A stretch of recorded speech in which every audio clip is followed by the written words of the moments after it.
Minha convidada de agora, a antropóloga e médica Lu Beldi, da Faculdade de Medicina da Universidade de São Paulo, da USP. Olha, a Lu talvez seja uma das melhores autoridades que pegam no pulso da situação indígena no Brasil, que é um assunto que está recorrentemente sendo discutido. Lu, muito obrigado por você ter aceito o meu convite. Tudo bem? Tudo, sou eu que lhe agradeço de dar a oportunidade, né? Preferia que tivesse um jovem indígena comigo, mas não dá. Olha, a Lu está falando em jovem indígena porque ela comanda uma ONG importantíssima chamada AGI, AJI, Ação Jovens Indígenas. É a primeira a trabalhar no Brasil com jovens indígenas, e não é de hoje, não. Já se vão 20 anos, não é, que você se dedica. Por que jovens indígenas? Tem uma idade limite para fazer parte do seu trabalho? É o seguinte, porque para a população indígena, para a Ameríndia inteira, com todos os povos indígenas, você não tem a classificação jovem. Você é criança, você se torna adulto e depois velho. E como essa reserva é muito próxima da cidade, começou a criar uma categoria de jovem indígena sem casar. E não pode, porque na hora que ele casa, ele assume um papel social diferente. Sim. E esses jovens não queriam casar. E eles passam a viver no limbo da aldeia. Então, tudo que era ruim, eram os jovens que traziam. Eles foram meio que rejeitados pelos demais. Totalmente. Porque eles não tinham um papel social muito claro. Eles estavam entre a criança e o adulto. Não é que nem a nossa sociedade, que tem um espaço, eles tinham que casar e formar sua família, eles não queriam. Então, esse in-between, que a gente chama, esse entre é o limbo, é a fronteira. E eles começaram a cometer muito suicídio, principalmente na década de 86, na época do Fernando, do presidente Fernando Henrique. Depois, em 90, estoura o índice de suicídio, eles começam a se matar muito cedo. Teve um caso que foi um horror, com criança de 8 anos. Eu quero falar sobre esse capítulo do suicídio. Eu tenho várias perguntas, Lu, mas antes eu queria saber, você, como antropóloga, não é? Você é médica também. Não, eu sou antropóloga, a minha especialidade é a medicina. Antropóloga médica. Isso. Como é que você acabou anexando no seu currículo essa vigilância dos jovens indígenas, não é? E já se vão 20 anos. Porque era o seguinte, eu estava na USP, eu coordenava o Núcleo do Imaginário e Memória, na psicologia, e de repente veio um artigo do Jânio de Freitas, naquela época, 1986, eu lembro claríssimo. Jornalista. Chamando a atenção da Ruth Cardoso, que foi minha professora, falando assim, professora Ruth Cardoso, você hoje é primeira-dama, antropóloga, e não está vendo que há uma onda de suicídio de jovens indígenas? E nessa mesma época chegou o arquivo do professor Egon Schaden, que foi a segunda geração da USP de antropólogos que trabalharam com os indígenas aqui no Brasil. E eu vi que o Egon Schaden estava no Mato Grosso do Sul em 1946 e já falava do suicídio. E eu falei assim, não, eu tenho que ir para lá. E fui embora, com a cara e com a coragem. E você foi para Dourados? Eu fui para Dourados, que é a cidade mais próxima. Naquela época eram 11 quilômetros da aldeia. É a reserva mais populosa do Brasil. É a mais populosa do Brasil. Isso ninguém sabe, né? Hoje em dia está 5 quilômetros. Ela está inteirinha cercada de fazenda. O rio que passava foi todo assoreado e os fazendeiros tiraram a água dentro da aldeia, então a gente não tem água. E assim, tem uma poluição muito grande de agrotóxico por causa da soja. Então, sempre teve um problema muito grave de pulmão por causa dos agrotóxicos. Então, eles sempre sofreram, as gripes deles sempre era assim, virava pneumonia, entendeu? Porque era síndrome aguda. Agora, voltando à questão do suicídio, não é? Que foi o que chamou a atenção, porque o índice de suicídio até de índios com 8 anos de idade estava... Aí você foi em loco para poder fazer a sua observação. Porque eu queria entender, entendeu? Eu falava assim, não, eu só vou entender se eu for no lugar. Isso é coisa de etnógrafa, né, que a gente chama, é uma parte de campo da antropologia. Daí fui embora para lá. Daí eu percebi que todas as etnografias que existiam na época, eu já tinha lido tudo, porque, né, você lê tudo, é obrigado. Ninguém tinha entrevistado um jovem, só falavam com os mais velhos e falavam com as lideranças políticas e religiosas, mas não tinha um jovem falando. Daí eu falei assim, tá tudo errado, nós vamos começar escutando os jovens. E eu fui ignorando os mais velhos, entendeu? Entendi. E daí chegou um momento, fazia já 2 anos, e eu dava oficina, a gente conversava, dava oficina de fotografia, e aí eu fui usando toda a técnica de trabalho de campo de antropologia. Chegou, depois de 2 anos, eles falaram assim, Lu, a gente quer uma ONG da gente, você faz? Entendi. Daí eu falei assim, vamos embora, vamos fazer. E daí a gente fundou a AGE, mas eles pediram, eu não posso chegar lá e falar, vou fazer para vocês, entendeu? Que é uma ação jovens indígenas. Agora, porque eles queriam ter um lugar dentro da aldeia para serem respeitados. Nessa questão do suicídio, a que conclusões você chegou? Razões, motivos? Aparentemente, eles têm uma vida saudável. Aparentemente, a gente sabe, não é? Aparentemente. Não tem, porque tem uma característica assim, da reserva, que é uma reserva quase urbana.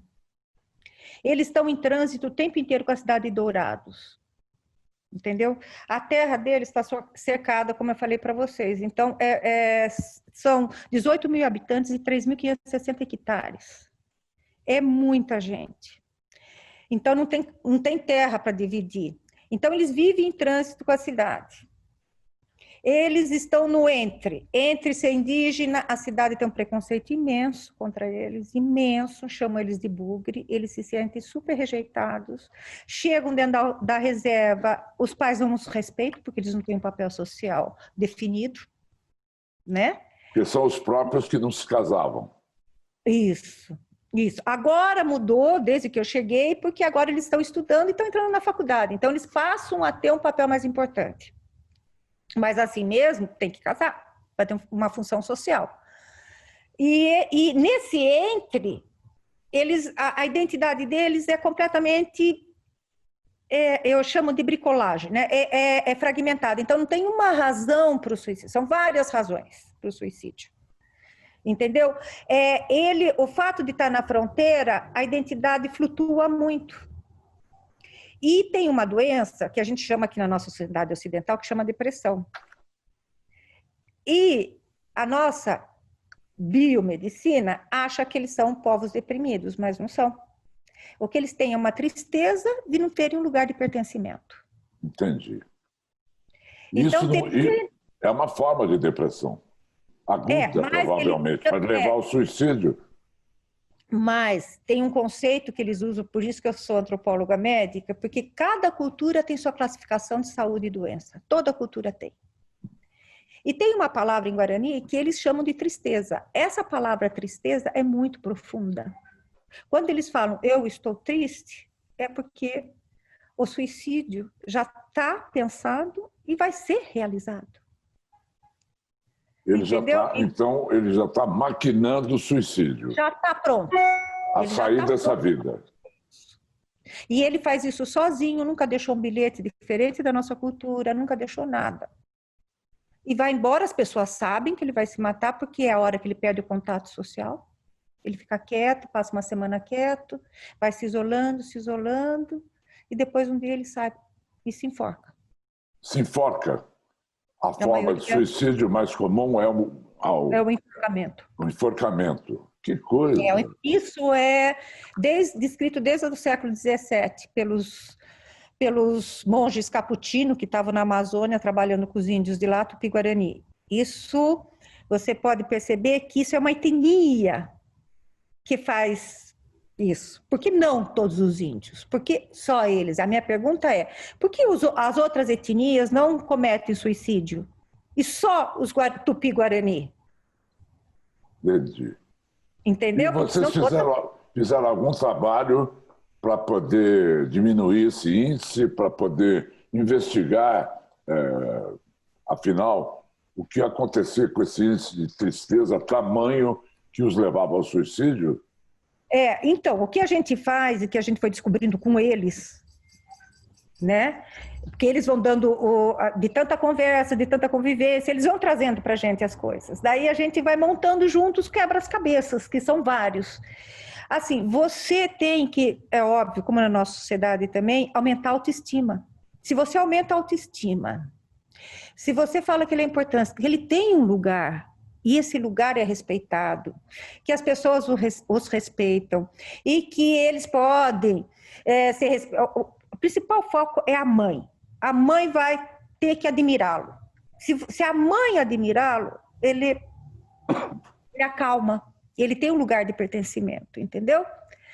E eles começaram a trabalhar na AGE, fizeram um monte de vídeo, um monte de livros, e eles iam levar para as mães, e as mães não acreditavam. Na hora que elas viam que eram eles que faziam, elas começaram a se achá-los importantes. Então, a AGE tem um trabalho de inseri-los para que eles tenham empoderamento, entre aspas, porque eu não gosto dessa palavra, mas que eles tenham consciência do papel deles dentro da reserva de Dourados. Me parece que outro problema com o qual você se deparou, e nesse trabalho todo vocês se depararam, é o consumo de drogas entre os jovens indígenas. Fale um pouquinho disso. Então, foi o seguinte, nós estamos essa aldeia, o estado do Mato Grosso do Sul é um problema incrível, né? É um problema de terra incrível, monocultura, tudo que você pode imaginar. Não vou falar agora, porque eu acho que todo mundo já sabe, tá? Eu só vou falar que essa aldeia, ela está entre a cidade de Dourados, que é a segunda maior do Mato Grosso do Sul, e está a 100 quilômetros do Paraguai, Ponta Porã.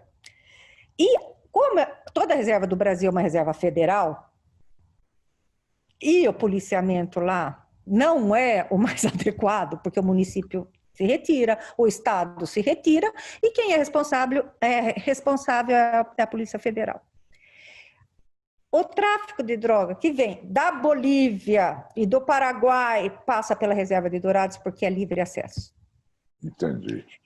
Entendeu? E daí o que acontece? Acontece que esses índios que não têm trabalho, que não têm emprego, que eles são marginalizados tanto dentro quanto fora da reserva, a educação é super fraca, eles não conseguem competir, é óbvio. E o que eles se tornam? Mulas. Entendi. E o consumo de droga dentro da aldeia, principalmente crack, é altíssimo. O suicídio começou a declinar porque eles se sentiram empoderados com a droga. Olha só.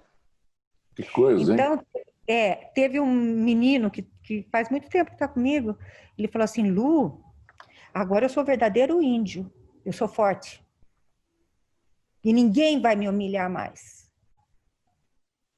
Ele estava totalmente nóia, e daí você percebe, e você vê claramente nos índices, quando um entra e o índice de suicídio cai, e o consumo de droga aumenta imensamente. Mas a violência aumenta interna, a violência interna é altíssima. Estupro e facão usado. Agora, e a pandemia? Você tem números, de uma forma geral, que é o que mais se fala agora, que estão morrendo muitos indígenas, né, por força do Covid-19. Que tipo de informação você pode nos dar? Então, a gente tem números, do governo a gente não pode acreditar. Então, tem uma associação que é a POIME, que está trazendo os números para a gente cotidianamente, mas também a gente não precisa saber como é que são esses números. Então, assim, mas eu confio muito mais nessa organização indígena do que do próprio governo. E pela própria tomada do governo em relação à política indígena, porque ele está esquecendo, né? Não existe mais. Então, a gente fez uma denúncia na OEA contra Esse sim é um genocídio, não é uma palavra vazia de conteúdo, esse sim é o genocídio descrito desde a Segunda Guerra Mundial. Porque se só tem 0,48% da população é indígena, só. Se eles morrerem, acabou. São 900 mil indígenas no Brasil inteiro. Então, quando chega a Covid, é uma grande pandemia, só que os protocolos pedem isolamento. Eles não vivem isolamento. Se você é isolado, você é abandonado. Se você é abandonado, você morre. Porque eles têm na sua essência a comunidade. Tem muito trabalho lá para ser feito, hein? Tem muito trabalho para ser feito. Imenso, imenso. E a gente está tentando o que pode. Está morrendo muita gente. Está morrendo Lu Beldi, quais são, de uma forma geral, as reivindicações que você faria como antropóloga e à frente desse movimento Ação Jovens Indígenas mais importantes, mais emergentes? Reconhecimento de terras. Essa é a mais importante, porque eles estão morrendo à míngua nas estradas, expulsos de suas terras, pela monocultura, pelo desenvolvimento. E estão morrendo sem assistência alguma. Nós não temos máscaras, a gente está vivendo de doações. Uma coisa que era obrigação do governo federal. Isso é que eu ia perguntar, como as pessoas podem ajudar o Ação Jovens Indígenas, fazendo doações. Isso, tem no site da gente, www.jovensindígenas.org.br. Vou botar o site aqui embaixo, entra nesse site. Isso, a gente fez as camisetas, porque eles produzem muito, e a gente publica, junto com uma ONG dinamarquesa. E a Laerte, que lançou os gibis para a gente aqui em São Paulo. E a gente está, assim, se você doar R$40, o mínimo é R$40, porque é o preço de 4 máscaras, quase, porque chega em Dourados um preço absurdo, sabe aquelas coisas? Sim. Bom, enfim, não é esse o problema. Então, esse dinheiro é para comprar EPIs. E eu encontro com eles 3 vezes por semana, como a gente está falando, via Zoom, e a gente vai falando que é importante, cada um tem o tereré, é a cuia que eles bebem. Um tipo de chimarrão, que cada um tem que ter o seu, que não é para dividir. Isso é mudar de hábito. Mudar de hábito é muito difícil, você sabe disso. Agora, então, eu imagino que durante o trabalho de vocês, não é? Quando vocês tiveram a plena percepção do índice de suicídios, vocês já pressentiam quem é que estava nessa faixa para poder planejar sua própria morte. Houve interferência? Vocês conseguiram salvar alguém, modificar a cabeça? Sim, pela AGE, né? Porque é uma escola. A AGE é um lugar que é uma escola não formal. Então, a gente trazia, a gente conversa, a gente conversa, a gente tem um psicólogo, a gente tem toda uma assistência que vem da USP mesmo. Os meus amigos da USP se doam para conversar. O Luiz Altenfelder é um deles que conversa muito com os jovens. Então, quando precisam, o Luiz Altenfelder escuta por internet também. Então, a gente vai fazer uma terapia agora com eles, porque eles estão muito tristes, e isso me dá muito medo. Entendeu? E como é que é o comportamento? Eles são influenciados muito pela televisão, pelas novelas? O que você percebe? Quando eu entrei, não tinha nada disso. Não tinha. Foi em 99. Depois de 2 ou 3 anos, a mudança foi assim de uma coisa estrondosa, você não tem ideia. E foi a televisão? Foi a televisão. Foi a televisão. Os beijos, não existia beijo. Olha só. Entendeu? E esses beijos de novela, então, daí os jovens apanhavam muito, porque eles queriam experimentar, e as mães não entendiam. E o índice de homossexualismo? Tem bastante. Eu não sei falar o índice porque é muito difícil, né? Claro. Mas tem bastante e, assim, é aceito, entre aspas, mas sabem que tem. Agora, o catolicismo e o cristianismo, né, as duas igrejas, as pentecostais e a católica, reprimiram muito. Mas sempre existiu e Andernize, super acobertado, sabe aquela coisa? Existiu. Às vezes tem umas brincadeiras, mas não é tão execrado como na nossa sociedade. Entendi. Significa que não sair do armário pode comprometer o índice de depressão. Pode. Pode mesmo. E agora, o Lu Beldi, você diminuiu as suas visitas presenciais, né, por causa da pandemia, não é? Me fale um pouquinho, você vai com que regularidade visitá-los? Eu vou todo mês. Todo mês? Quando eu estou aqui no Brasil, eu vou todo mês. E a gente conversa muito, né? E eu tenho um vínculo muito grande com eles. E claro que eu nunca vou ser igual a eles e nem eles iguais a mim, mas assim, a gente projeta uma coisa que eles nunca falaram, que se chama futuro. Eles não conseguiram projetar o amanhã. O amanhã. O trabalho da gente foi a gente construir. O que nós vamos fazer amanhã? E eu lembro de um deles falando assim, não existe amanhã, Lu.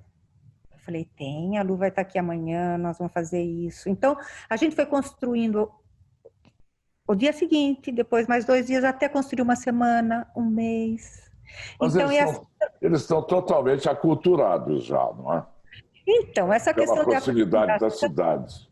É muito complicado, porque primeiro é um conceito que eu não uso muito, eu chamo hibridismo. Eles dialogam com as duas culturas, né? Eles dialogam com a nossa cultura e com a cultura deles. E formam um terceiro elemento, que não era nem o do pai deles e nem a nossa cultura, concorda? E daí eu costumo falar o seguinte, eu morei muito tempo nos Estados Unidos e etc. Eu me tornei americana? Não, eu não sou americana, eu sou brasileira. E se você pergunta para eles, o que você é? Eu sou indígena, e eles falam Guarani. Eles são bilíngues. Então, é muito legal, porque eles fazem uma leitura da nossa sociedade e tiram o que vale a pena para eles, entendeu? E deixam de ser, não é deixam de ser, mas ressemantizam o que eles eram e se tornam um terceiro elemento. É isso que eles são. O fruto desse diálogo intercultural. Puxa, é um trabalho que já se estende por 20 anos, hein? Claro que você começou timidamente, não é? E aí começou a crescer. Começou agora, a gente tem uma ONG dinamarquesa que faz as publicações para a gente. Daí as indígenas hoje estão indo na organização, na OEA dos Estados Americanos, elas vão comigo, tem representação na ONU, no Fórum Internacional de Direitos Indígenas, eu sempre levo, porque essa ONG que eu trabalho na Dinamarca é a primeira ONG do mundo.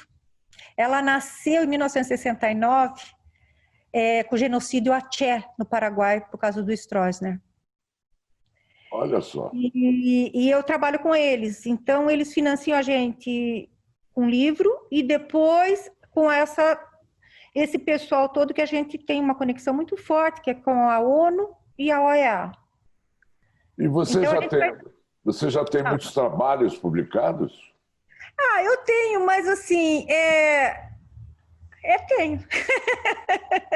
Tenho, mas eu gosto de escrever com eles, entendeu? Entendi. Mas isso não é tão importante, né? Qual é o seu próximo lance agora? Então, além da gente tentar te ajudar aqui e pedir que todo mundo faça doações, vou recolocar o site aqui no ar, para quem quiser fazer doações. É só doação em dinheiro. Não, pode dar máscara, o que for, só a comida aqui não, sabe por quê? Porque é muito longe. Entendi. Entendeu? E custa muito caro para levar. Então, é isso que eu falo, é difícil, né? Então, mais material EPI, porque lá a gente consegue alguma coisa do supermercado, sabe aquelas coisas? Sim. Então, é mais EPIs mesmo, se vocês puderem. Eu já era seu fã, agora sou super fã, Lu. Que delícia, obrigada. Parabéns pela sua abnegação. Parabéns. Nossa, Eu me esqueci de algum aspecto importante. Não, de jeito nenhum. Tudo. Se eu me esqueci, eu quero que você não me deixe devendo no telespectador. Está ótimo, eu que agradeço a oportunidade. De Vamos verdade. ajudá-la, vamos Eu só ajudá-la. vou cobrar uma coisa de você, posso? Pode. De fazer uma entrevista com uma jovem indígena. Quando você quiser. Quando Ela você é quiser. orientanda Ah, de mestrado, é a primeira indígena no mestrado da medicina. olha que ótimo. E Falaremos disso depois. primeira. Eu quero. E descobre-se muitos talentos artísticos no meio deles? Tem, É? tem muitos, desenhos imensos, eles fazem cada vídeo, e eles têm a estética deles. Então, não adianta você... Eles veem o que a gente faz, daí olham para o que eles são e fazem essa leitura. É muito legal, você precisa ver os desenhos. Deixa passar a pandemia, você vai me levar lá com a minha câmera. Levo! Leva. Você vai adorar, você vai adorar. Eu quero entrevistar a Índia que você sugeriu. Tá bom. Vamos combinar. Tá combinadíssimo, meu querido. Lu Beldi, antropóloga médica da USP, com esse trabalho maravilhoso e nos revelando um aspecto que eu tenho certeza quase ninguém no Brasil conhece. Esse aspecto desse trabalho não é um assunto recorrente na imprensa e deveria sê-lo, não é? E eu fico muito grato por você nos trazer tão preciosas informações para a gente cada vez mais entender o nosso Brasil. Muito obrigado, Lu. Eu que agradeço, como sempre. Um grande beijo. Outro imenso. Tchau, querida. Obrigada, viu? Tchau.